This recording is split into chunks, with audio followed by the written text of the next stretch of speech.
Natagpuan na ng rescuers ang labi ng babaeng pinaniniwalaang nalunod habang nasa kasagsagan ng mga pag-ulan at malawakang pagbaha dyan sa probinsya ng Marinduque. Una nga rito mga kabombo, iniulat ng mga local authorities sa Marinduque ang pagkalunod ng isang babae noong araw ng Pasko, 25 ng Disyembre, matapos siyang tangayin ng malakas na agos ng ilog na sakop naman ng barangay Santa Cruz. Agad na bumuo ng search and rescue team ang mga otoridad sa tulong na rin ng Philippine Coast Guard, local police at local disaster risk reduction and management office, ngunit hindi kaagad natagpuan ang katawan ng biktima.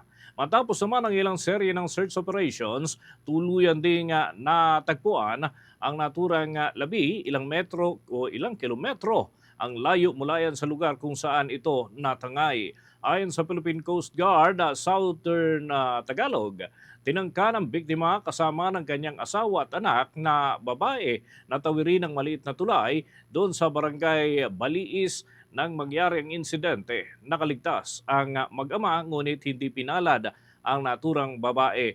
Muli ay nagpaalala ang Philippine Coast Guard sa publiko na maging maingat habang nasa kasagsagan ng malawakang mga pag-ulan na maaaring magresulta ng biglaang pagbaha at magdulot ng panganib sa mga residente.